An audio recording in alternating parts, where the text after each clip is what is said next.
Hey, it's your favorite life coach, Dr. Boz. Welcome to Self Full Sundays, where I give you tips on how to keep your cup full.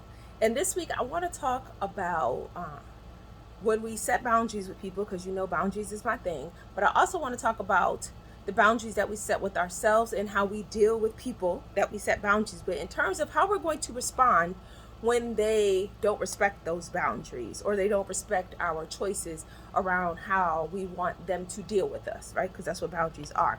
So for me personally, right, there's a battle because there is higher self or bigger person or person who wants to maintain a certain level of emotional healthiness, but then there's also still that piece of me, and in different places it's called different things, right? There's the shadow self, there's the lower self, there's the unhealed self, the traumatized self, whatever you want to call it, right? We are all one no matter what, right? So no matter how much healing we think we do, there's always those shadow um, our shadow selves. There's always those pieces of ourselves that are unhealed. And the best thing that we should be doing for ourselves is to integrate all of them, right? Those lessons that we learned and all of those things, and then we're able to kind of maneuver life. And so sometimes, right, when you are dealing with folks who are toxic, we want to go back and we want to be toxic too, right? We want to, what they call, match their energy. And so you have to decide which one, right, is going to take the lead in this sort of mixture of all the things that we are, right? Which one is going to take the lead in that? And so one of the ways that I decide how I'm going to take the lead, there's a couple things that I do. So the first one, I think about, right, if I want to go off, because sometimes you want to match that energy. So I'm going to match your energy if I feel like it might change something, right? Like I feel like if I finally give you a piece of my damn mind, right, or check you when you step to me incorrectly, perhaps it might change your mind. So if I really think that it might change you, then hey, I might go off. Also, if I'm gonna feel better, I might go off. Now, those are the two reasons why I might let my lower self, my shadow self lead. But most of the time, I do opt to have that bigger person, higher self lead. And here's why, because this is what I think about. What's it going to change? So if the person is going to continue to be that way, me going off is not going to change anything. So what I need to do is just remove myself from the situation, right? But we know what happens when we remove ourselves from the situation too, right? Sometimes we still pissed off, like we're mad, we're angry, or we have all this pent up frustration. What are we supposed to do with that? Yeah, we can dance. Yeah, we can burn sage. Yeah, we can go for a run. Yeah, we can, what I like to call, metabolize like that frustration, right?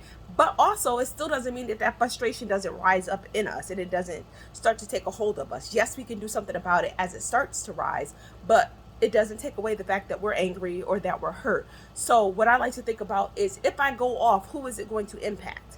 And I'm not talking about the other person, but could I be hurting other people in me spazzing out on somebody, including myself? Could it cause detriment? Because at the end of the day, if it's going to cause more harm to other people but make me feel good, then I don't need to do it.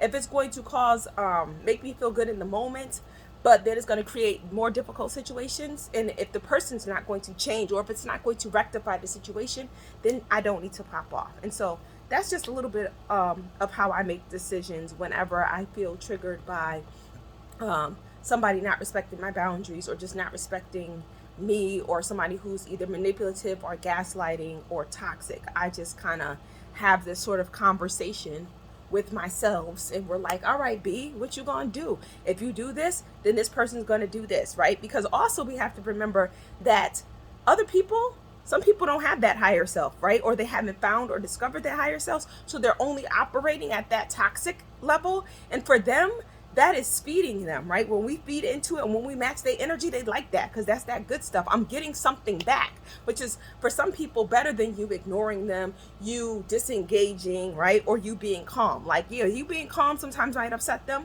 right? That upsets them. But what makes them happy is that they're getting to pull that energy. What they call that, a transference of negative emotions, I think, from that movie, Two Can Play That Game. We don't need that type of thing to happen. So again, if you're trying to decide whether to go off, because sometimes you do gotta go off. Like, let's be real. I'm not saying you gotta beat people up, but sometimes you gotta go off. And so when deciding whether or not to go off, those are the things you want to think about. The impact. The impact. Who is it going to impact? And if it's not going to change the relationship or the person, sometimes it is better to just kind of walk away. Because oftentimes when we don't respond, that hurts them more, And that makes them more upset than when we do respond. And again, there's always outliers in specific situations, but have the conversations with the many levels of yourselves and really think about impact and think about outcome and think about intention when you decide to go off. And if you need to go off, go off. But if not, and you got to walk away, find another way to metabolize that anger. All right. You have a lovely, lovely, soulful Sunday, and I'll see you soon. Peace.